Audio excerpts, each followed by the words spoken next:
People always tell you to trust your instincts. But what they don't mention is how easy it is to convince yourself those instincts are wrong when you want something badly enough. I'm Penelope, I'm 35, and I've always prided myself on being able to read people. Men especially. But when it came to the two most important men in my life, I got played harder than I ever thought possible. Aaron and I had been together for 4 years, living together for 2.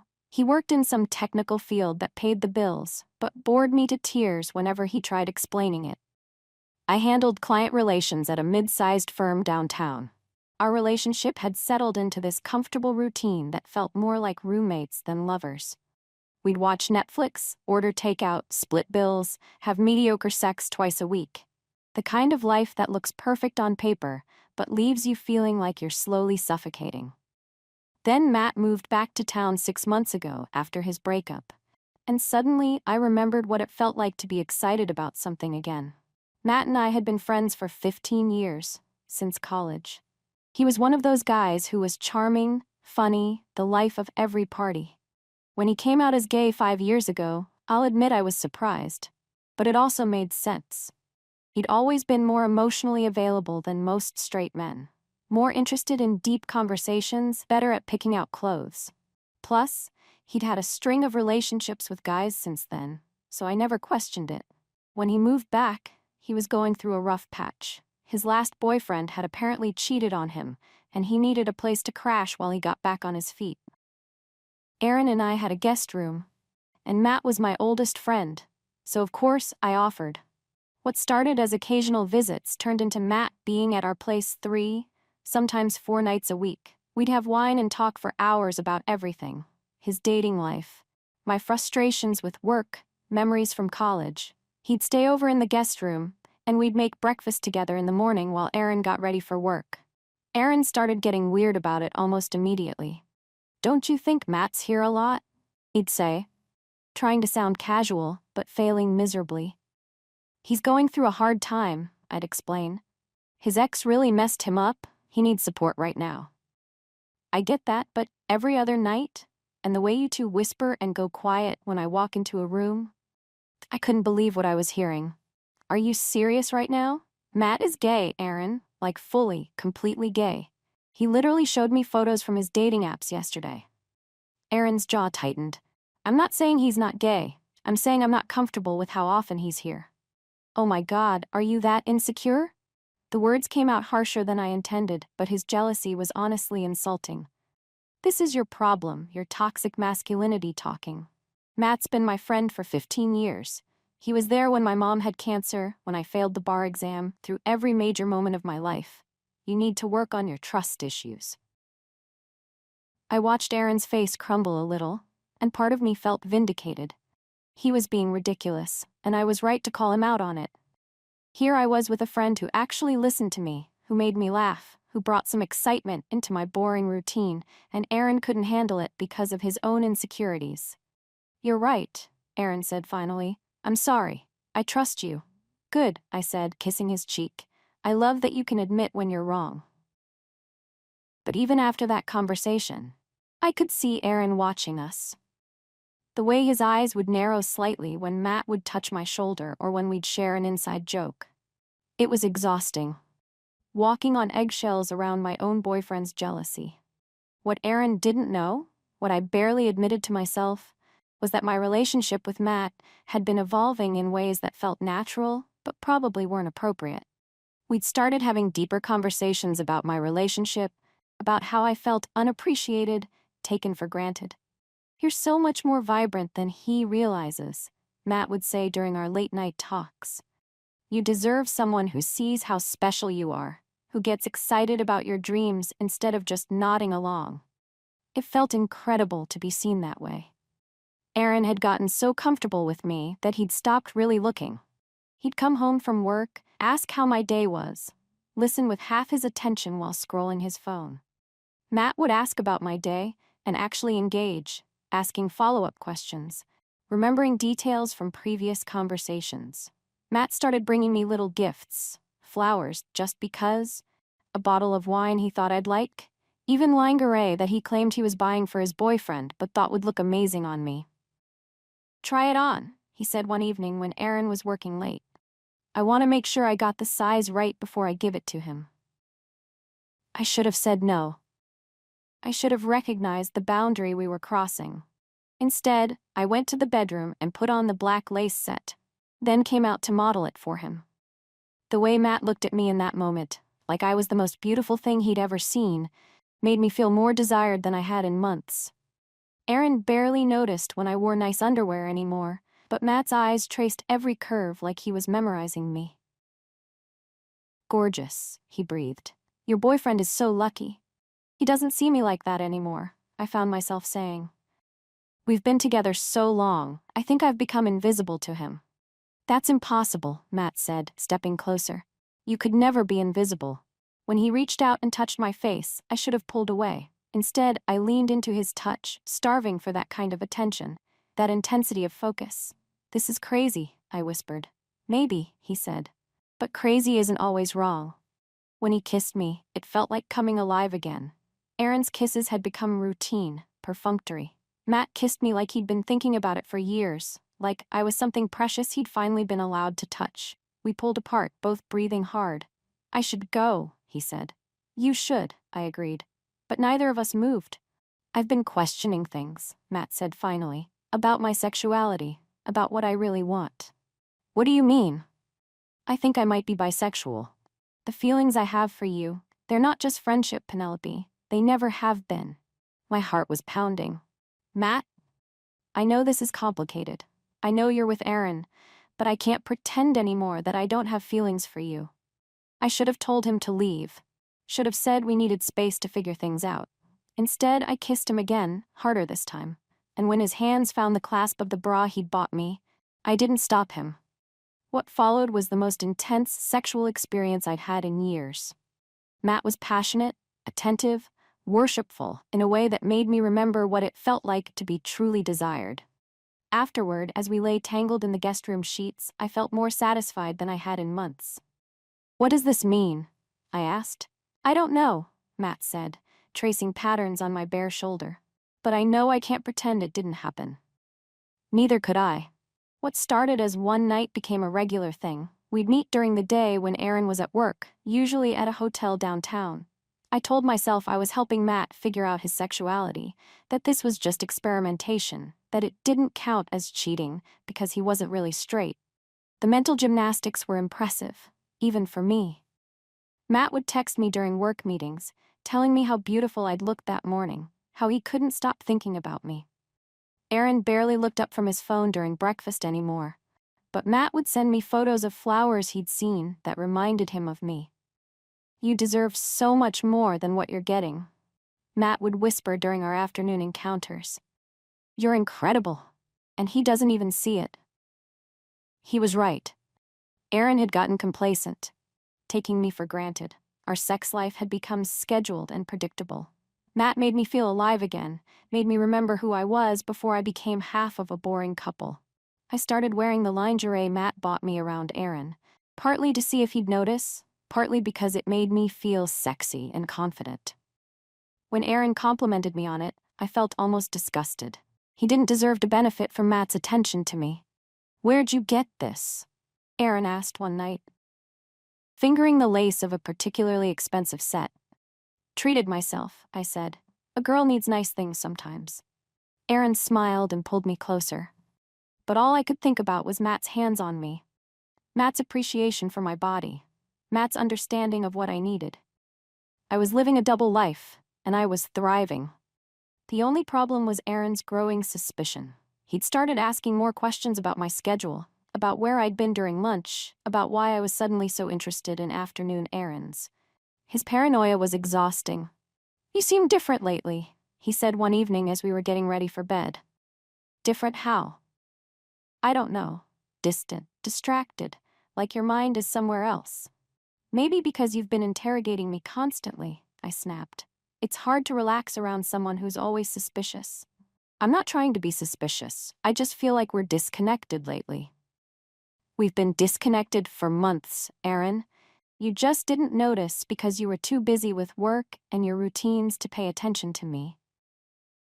It wasn't fair to blame him for problems that existed before Matt came back, but I was defensive and angry about his constant questioning. Plus, there was truth in what I was saying. Aaron had gotten comfortable, and comfortable was just another word for boring.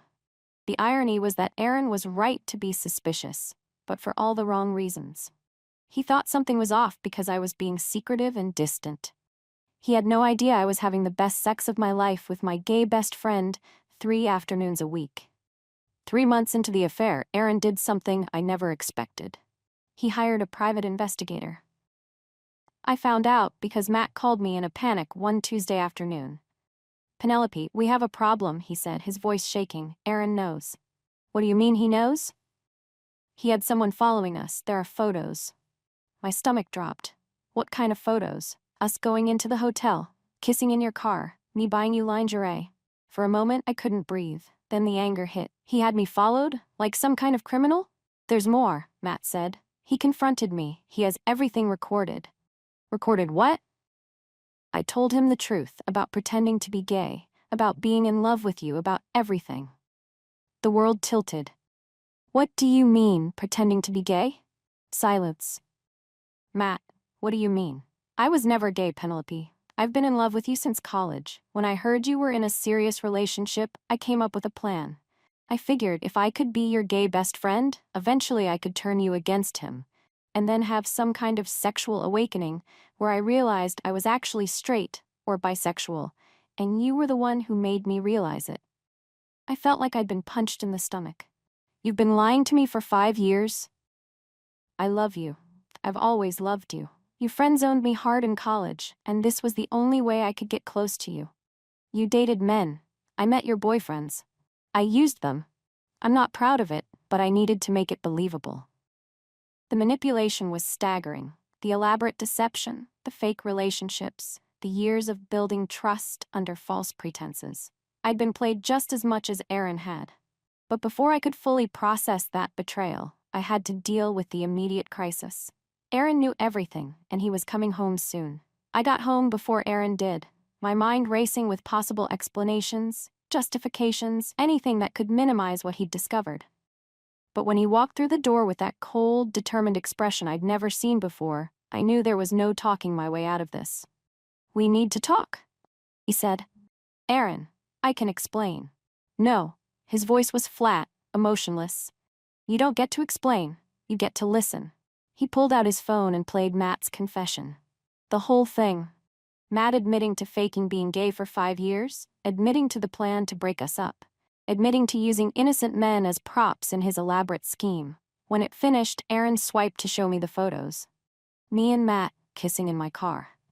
Us entering the hotel together, my hair messed up when we left. Matt coming out of the lingerie store with a bag that I was wearing pieces of in later photos. "You violated my privacy," I said, because attacking his methods felt safer than addressing my behavior. "You had me followed like some kind of stalker." "I had my girlfriend followed because she was gaslighting me and making me feel insane for noticing obvious red flags." "Those photos don't mean anything. We were confused. We were helping him figure out his sexuality. He just confessed that he was never gay, that this was all an elaborate plan to sleep with you." I grasped for any explanation that would make this less awful. "We were drunk. It only happened once." Aaron's laugh was bitter. "The PI followed you for 3 days, Penelope. You went to that hotel twice, his apartment once. Want to see those photos too?" Caught in a lie, I felt cornered and desperate. "Fine. Yes, we slept together. But maybe if you weren't so boring, so predictable, I wouldn't have needed excitement somewhere else." The words hung in the air between us like a slap. Aaron's face went very still. "So this is my fault. I'm not saying it's your fault, but you stop trying, Aaron. When's the last time you planned a surprise for me? When's the last time you looked at me the way you did when we first met? Matt made me feel special, appreciated, desired. You made me feel like a roommate you occasionally had sex with. So you decided to have an affair instead of talking to me about it. I didn't plan for it to happen.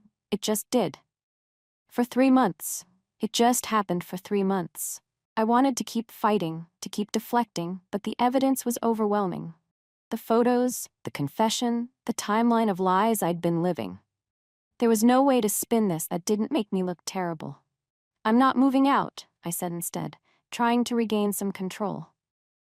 My name's on the lease too. I already talked to our landlord, Aaron said calmly. He's willing to let either of us out of the lease early, no penalty, if we're gone by the end of the month. You can't make me leave. You're right. We can both stay here and make each other miserable for the next 6 months. Your choice. I grabbed a couch pillow and threw it at him, frustration boiling over. You're such an ass, spying on me, talking to Matt behind my back, planning my eviction like I'm some kind of criminal. You are a criminal, Penelope. You've been lying to me for months, gaslighting me, making me feel paranoid and jealous for noticing that my girlfriend was having an affair. Maybe if you weren't so insecure. Matt is a straight man who pretended to be gay for 5 years to get into your pants while you were living with me. That's not me being insecure. That's you being manipulated by a sociopath. The word sociopath hit harder than I expected. Because looking back at Matt's confession, at the elaborate nature of his deception, at the men he'd used and discarded to maintain his cover, Aaron wasn't wrong. I stormed into our bedroom and slammed the door, needing space to think. But through the thin walls I could hear Aaron on the phone. Yeah, it's over, he was saying. She admitted everything. Then later, I know it's late, but can I crash at your place tonight? I can't be here right now. By morning, Aaron was gone. He'd taken some clothes and his laptop, leaving me alone in an apartment that suddenly felt enormous and empty. I called Matt immediately. He knows everything, I said when he answered. He played me your confession. I'm sorry. I panicked. He had photos, Penelope. What was I supposed to do? Maybe not confess to a 5-year plan to manipulate me into sleeping with you. I love you. That part was real. My feelings for you are real. Your feelings for me were based on a lie. You created a fake persona to get close to me. That's not love, Matt. That's obsession. We can still make this work, now that everything's out in the open. Are you insane? You destroyed my relationship. You manipulated me for months. You used innocent men as props in your sick game. There is no us, Matt. There never was. I hung up on him, but the damage was done. Aaron was gone, and I was left to face the wreckage of what I'd helped create. The next few days were a blur of damage control. I had to tell my sister Jenna what had happened, spinning it as much as possible to make myself look like a victim of Matt's manipulation rather than a willing participant in an affair. Wait, Jenna said. You're telling me Matt has been pretending to be gay this whole time? 5 years, apparently. He had this whole plan to break up me and Aaron. But you still slept with him? Multiple times. For months. I thought he was figuring out his sexuality. I thought I was helping him. Penelope, come on. You had to know this was wrong, gay or not. You were living with Aaron. Even my own sister wasn't buying my version of events. The truth was, I had known it was wrong. I'd just been so caught up in feeling desired again, so addicted to the excitement and passion Matt brought to my life, that I'd convinced myself it was justified. Aaron came by a few days later to get more of his things. He looked tired but determined. I'm moving out, he said without preamble. I'll be gone by the weekend. We should talk about this, about what happened. What's to talk about? You cheated on me with someone you thought was gay, which somehow makes it worse, not better. You gaslit me for months when I noticed something was wrong. You blamed me for your affair instead of taking responsibility. What exactly do you want to discuss?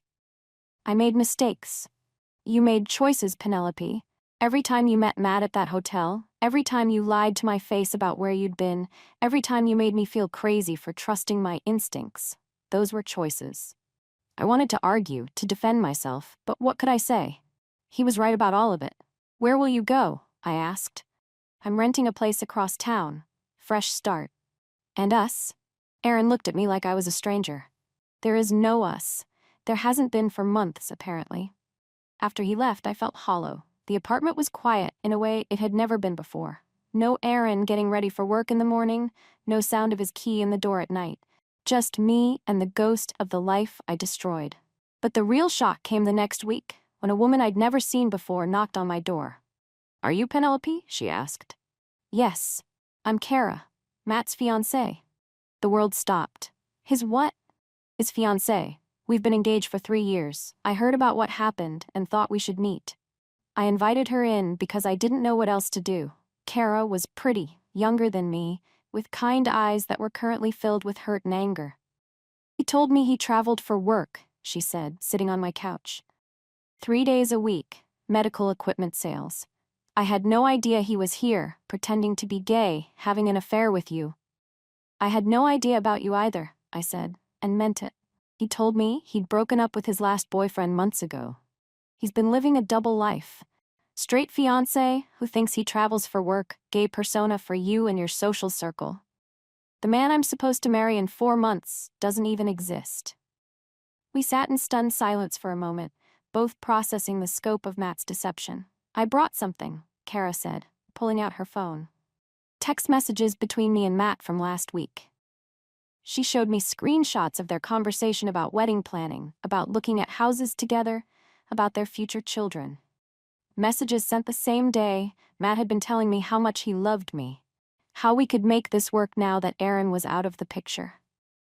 He was planning to marry you while sleeping with me, I said, the full horror of it hitting me. And telling you he loved you while planning a wedding with me. We looked at each other.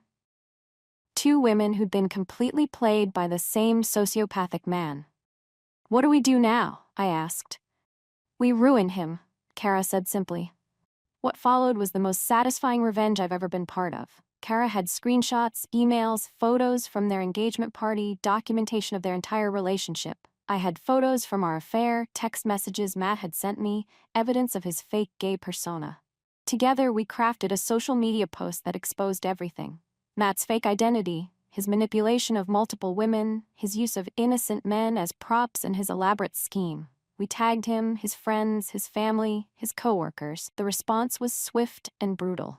Matt's carefully constructed life imploded within hours. His job fired him after discovering he'd been lying about his travel schedule and using company time for personal affairs. His parents called Kara to apologize, revealing that Matt had been a pathological liar since childhood. His fake boyfriends came forward with their own stories of being used and manipulated.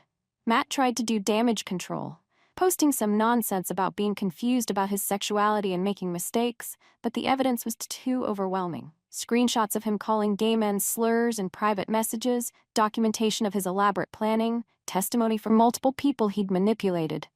He was finished. But while watching Matt's life implode was satisfying, it didn't fix the wreckage of my own situation. Aaron was gone, and he wasn't coming back. My friends were split between those who blamed Matt's manipulation and those who pointed out that I'd still chosen to have an affair. My family was disappointed and distant. The worst part was that I couldn't even fully blame Matt anymore. Yes, he'd manipulated me, but I'd made the choice to sleep with him. I'd chosen to lie to Aaron, to gaslight him, to blame him for my affair. Matt's deception didn't erase my own decisions. 3 months after everything imploded, I was still living in the same apartment, now too expensive for just me, but unable to break the lease. Aaron had moved on in ways that were both inspiring and devastating to watch. Through mutual friends, I heard that he'd started working out, had taken up new hobbies, seemed happier and more confident than he'd been in years. The final blow came when I saw him at a coffee shop downtown with another woman. She was laughing at something he'd said, her hand on his arm, looking at him with the kind of attention and appreciation I'd stopped giving him months before Matt came back. Aaron looked good. Relaxed, happy, like a weight had been lifted off his shoulders. When he saw me, he nodded politely, but didn't come over, didn't try to make conversation. I was part of his past now, a chapter he'd closed and moved on from. I wanted to feel angry about how quickly he'd replaced me, but mostly I felt empty. I'd thrown away 4 years with a decent man for 3 months of excitement with a pathological liar. I'd destroyed something real for something that had never existed at all. Matt had disappeared completely after the social media exposure. Some people said he'd moved back to his hometown, others that he'd left the state entirely. I didn't care where he was, but sometimes I wondered if he felt any guilt about the lives he'd destroyed, or if he was already planning his next elaborate deception. As for me, I was left to rebuild a life I'd demolished in pursuit of excitement and validation. Dating was impossible. Too many people in our social circle knew the story. Work was awkward because some of my colleagues had seen the social media posts. My family relationships were strained because of the disappointment and embarrassment I'd caused. The apartment felt like a mausoleum of my poor choices. Every room held memories of the affair, of the lies I'd told, of the life I'd destroyed. But I couldn't afford to move, and honestly, I didn't have the energy to start over somewhere new. Sometimes I tried to tell myself I was a victim too, that Matt's manipulation absolved me of responsibility. But in my clearer moments, I knew that wasn't true. I'd made choices every step of the way. I'd chosen excitement over stability, passion over commitment, immediate gratification over long-term happiness. And now, I was living with the consequences of those choices, alone in an apartment I couldn't afford, watching my ex-boyfriend thrive, while I struggled to figure out who I was without the drama and chaos I'd grown addicted to. The worst part wasn't the loneliness, or the financial stress, or even the social embarrassment. The worst part was the growing realization that I'd been the architect of my own destruction. Matt had provided the opportunity and the manipulation, but I'd been the one to walk through every door he'd opened. I'd lost a good man, a stable relationship, and my own self-respect in pursuit of something that had never been real. And unlike Matt, who could disappear and start over somewhere new, I had to live with the consequences of my choices every single day. That was my real punishment. Not the social ostracism or the financial struggles, but the knowledge that I'd had something good and I'd thrown it away for a fantasy. Aaron deserved better than what I'd given him. And now he'd found it with someone else, while I sat alone in our old apartment, surrounded by the wreckage of my own making.